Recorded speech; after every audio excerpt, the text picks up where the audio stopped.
The estate stood like a forgotten sentinel on the hill, its stone towers weathered by centuries of storms, its walls consumed by ivy and moss. For years it had been whispered about in taverns and scholarly circles alike, never openly spoken of, only half believed. The estate of Regalera, its most guarded secret hidden beneath the earth dot at the center of the gardens. Veiled by ferns and twisted roots, yawned the mouth of the well. From above, it appeared to be nothing more than an ancient ruin, a shaft carved into the stone, its spiraling staircase vanishing into darkness. But those who lived nearby knew better. They called it O Poco das Vozes, the Well of Voices. The locals warned that no rope could measure its depth, no light could reveal its end. Some swore that, at night, if one leaned close enough to the rim, whispers would rise from below, voices too many to count, as if the earth itself were speaking. And always the voices called the listener by name. The historian had heard these stories since childhood. They were tales meant to frighten children, to keep them away from the forest's heart. But buried in a crumbling monastery library, he had found something far more compelling. Fragments of an illuminated manuscript, its edges burned, its script faded but legible enough to hint at a hidden truth that it spoke of a descent not meant for all men, of a gate that does not open upward but downward, and scrawled in the margin, a hand far less steady than the rest.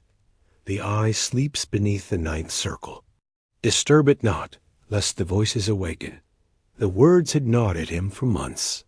He had tried to ignore them, to dismiss them as superstition or metaphor, but each attempt only deepened his obsession. Until, finally, standing at the mossy rim, lantern in hand, he realized there was no turning back. The air that drifted upward from the well was colder than the forest air, carrying with it a faint mineral tang, as though he stood above the mouth of an open grave. The stone railing at its edge was slick with moss, cracked from age. He tightened his grip on the iron lantern and stepped onto the staircase. The descent began. The spiral steps were narrow, uneven, worn smooth by centuries of use. Shadows clung to every corner, deepened by the carved arches that framed the descent. Each arch felt like a gateway thresholds between worlds, casting his shadow in strange, elongated shapes across the stone. He tried to steady his breathing, counting the steps, but quickly lost track. The silence was oppressive. Only the scuff of his boots against stone and the faint drip of unseen water broke it. Yet the deeper he went, the more he felt it. A presence that was not sound nor sight, but a pressure, as though the well itself pressed inward against him, aware of his intrusion. His hand brushed the wall, rough with moss and carvings. Symbols etched into the stone caught the lantern, light serpents swallowing their tails, suns radiating outward, geometric designs that spiraled into infinity. He paused, tracing one with his fingers. The symbols were not random. They were arranged as if telling a story, one that spiraled downward just as he did. A chronicle of descent. A chill prickled at his neck. He lowered the lantern. In the brief sway of its light, he thought he saw movement. Below, a flicker of shadow vanishing between arches. His breath caught, but when he peered down, nothing stirred. Only endless stone, winding deeper. He continued.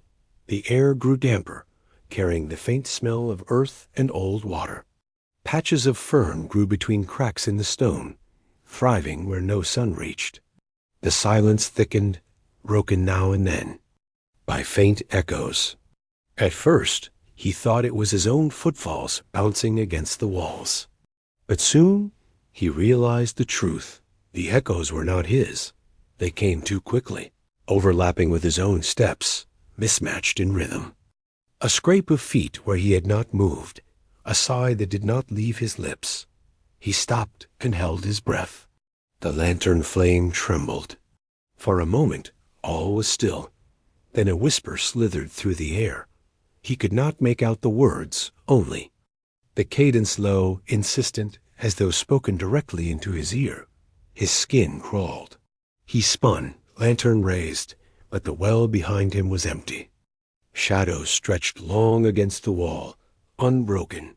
Wind, he muttered under his breath, though even he did not believe it. The steps narrowed as he descended further, forcing him closer to the wall. He could see now that the carvings grew. More elaborate, more chaotic. Figures were etched into the stone-robed men holding staffs, their faces hidden, kneeling before a massive eye carved into the rock.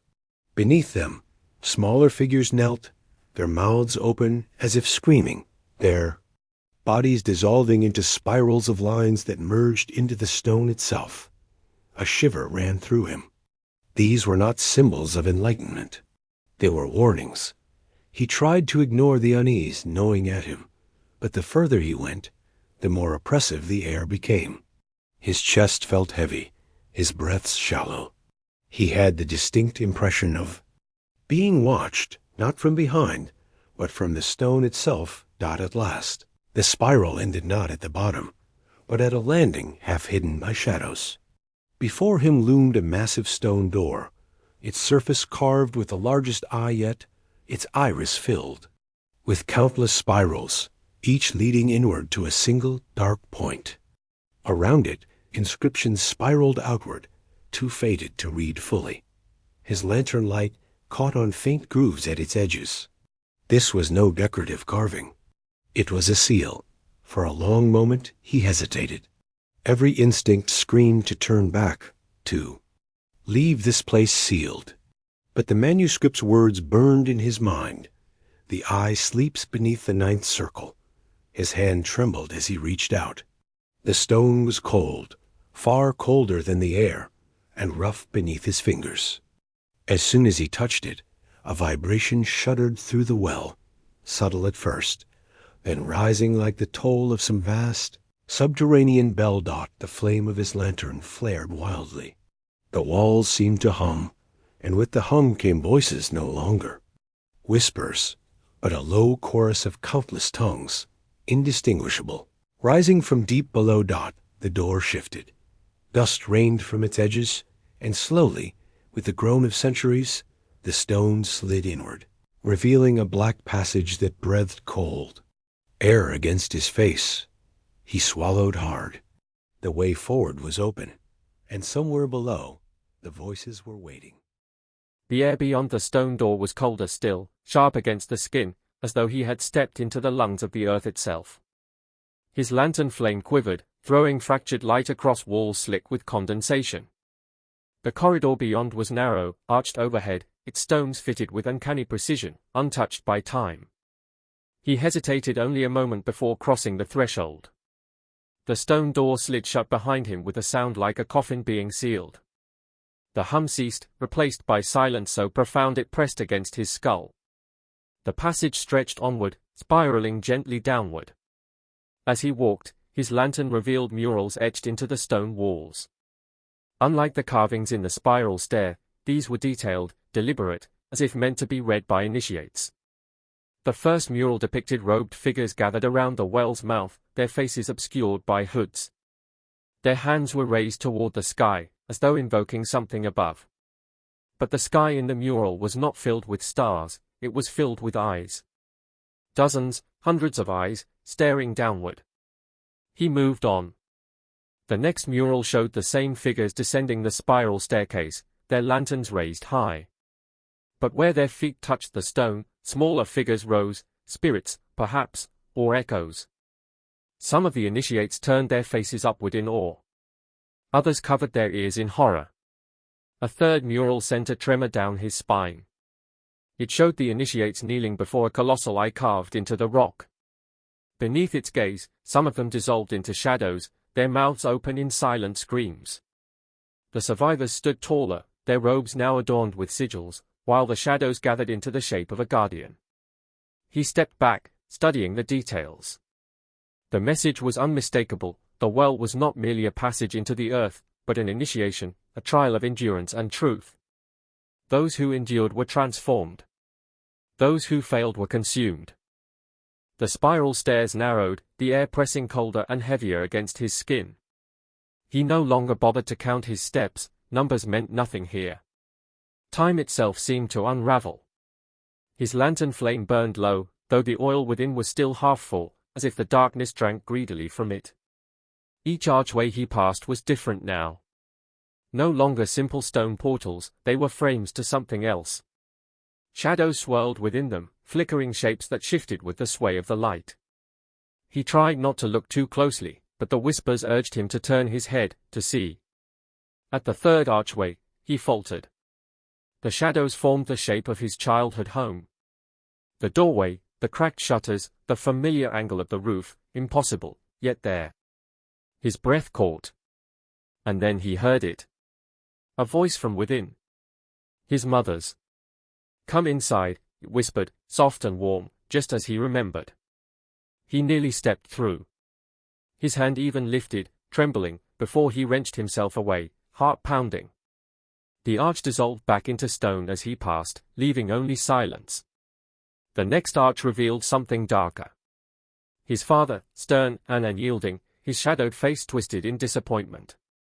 "Why are you here?" the figure hissed. "You were never enough." "Not then, not now." He clenched his fists and pressed onward, refusing to answer.